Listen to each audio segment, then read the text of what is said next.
just a little money and they will be able to make profits. How do you respond to those people who think that, the company should never have been sold to the current set of investors who own these companies? Well, the first thing is it was a good move to sell the companies. Selling it to this particular set of investors, there was a process. A competitive process was done. Roadshows were done all over the world. But because of some of these risks, the international investors, the foreign investors, most of them did not participate because the country risk was very high. Even this court judgment is also adding to the country risk because they will see the country. It's kind of unthinkable to reverse a tariff. A tariff that was not cost reflective was made cost reflective. Even now, the tariff is not cost reflective, mind you. There has been a lot of under recoveries because we needed to control the level of increase. If you were to make it fully cost reflective to cover all the costs, the market costs, it would be far higher than that. So to even reverse that, I've been getting calls from several international financiers, development partners, and all of that, asking what's happening, what's next now. Nothing is going to work if this tariff is reversed. So there has been that.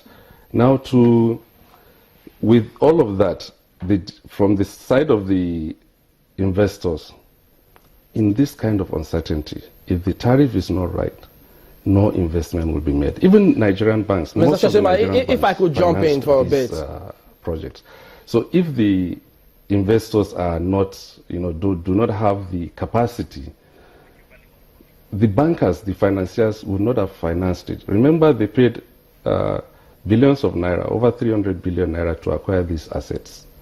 If they did not have the capacity, 300 billion naira is a lot of money. People will not put down their money. All right, let me ask you this. If you bring, I don't know who, I will say Bill Gates or whoever, the biggest companies in the world, if the pricing is not right, they will not put down their money. Can you hear me, Mr. Shettima? Someone is trying to come in here. Let me bring this up. I mean, if I could take you back a bit. First, you use an analogy saying you don't know how the courts can come in and tell a market woman how much or what to do about their products. I'm not sure that analogy quite fits because this is different. You're talking about electricity, wherein you have an act with which you have to comply before you increase tariff, which you yourself also mentioned. But then you initially did say, I think they said they have 1 year time limit with which to meter everybody because if they don't, then they face the music. But again, you then said it's practically impossible to meter everybody in 1 year. So one wonders, on what side is NERC supposed to be? On what, the investors or the consumers? Because I do remember there's a lot of huge outcry about increasing this tariff. The House of Reps speaking about it, consumers, civil associations, all of them speaking against increasing the tariff before providing service because the courts don't rule based on emotions. Present your case and then they rule. Yes, thank you very much, Chamberlain. For the records, the Commission is neither on the side of distribution companies or consumers. We are supposed to be an unbiased umpire. That's the only way you will give confidence to all stakeholders. So we operate or implement the provisions of the Electric Power Sector Reform Act unbiasedly. But in doing that, we ensure the public interest. All our decisions have to ensure a promotion of the public interest, the greater good for all. So increasing the tariff itself, in our view, is in the interest of the customer. Because if you don't, in this particular instance, at this particular time, if you don't increase it, we will not see the growth in the industry. We will not get away from this problem of having epileptic power supply, incessant darkness and all of that. We won't get out of this problem. Other countries did it, and we are also going to do it, inshallah. So the notion that the Commission is on the side of distribution companies doesn't stand. No, and then I'm clarify the from what I heard you say just now. That's why. Practically impossible to complete metering. Hold on, let me clarify the statement that I said, that it's practically impossible to meter within 1 year. What I meant by that is that we have 11 distribution companies. More than half of the customers are not metered. There are a few manufacturers of meters in Nigeria. Even internationally, to place orders, to do the procurement, to do all of that takes a while.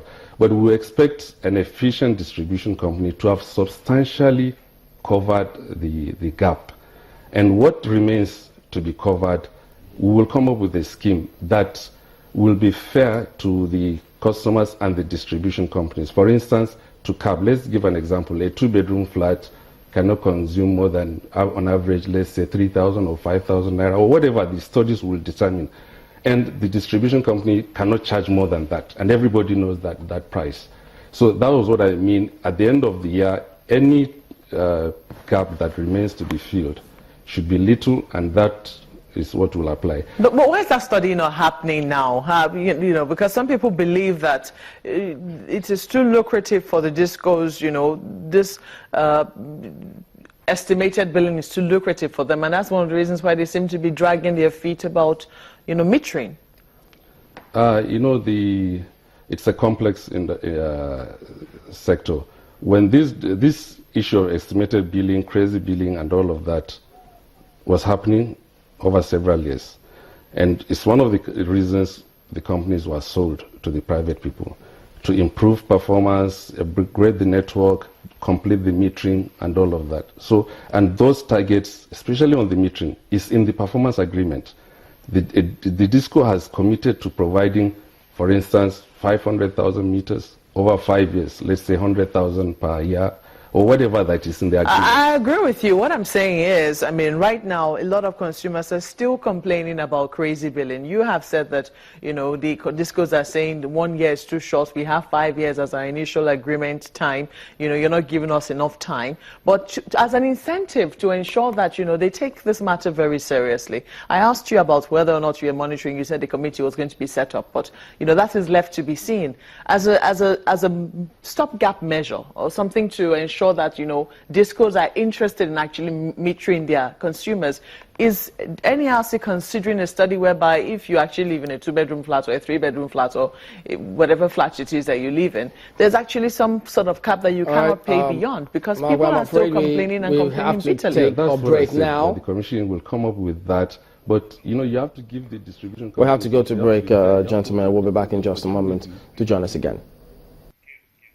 Welcome back. We still have with us Mr. Abdulkadir Shettima in the studios with us. He's the Deputy General Manager and Head Tariff and Rates at the NERC. You're trying to quickly conclude your thoughts on the incentive being given to the discos on, ensuring that customers get their meters. Yeah, it's a contract and rules-based market that we are trying to ensure. There are agreements for the discos to meter, to reduce losses, to improve performance, to ensure 24/7 electricity, basically. And we are insisting on the rule of law. Those agreements will ensure that the targets are made stringent by reducing it to 1 year. We need to give them time to perform. And to say one thing about whether we're on the side of discos or customers or that, generation companies have sued the Commission. Distribution companies, practically almost all of them, have sued the Commission. Some customers have sued the Commission. Everybody is suing the Commission. And I told you earlier on, the Commission is an unbiased umpire. We balance the interests of all stakeholders, ensure the public good is maintained in line with the Electric Power Sector Reform Act. And we will continue to do that for our country to have a steady electricity supply. Well, Mr. Abdulkadir Shettima, we wish the NERC all the best in its balancing act. We've been speaking with Mr. Abdulkadir Shettima, the Deputy General Manager and Head Tariff and Rates at the Nigerian Electricity Regulatory Commission. Thank you for coming on the program. Thank you very much, Malpe.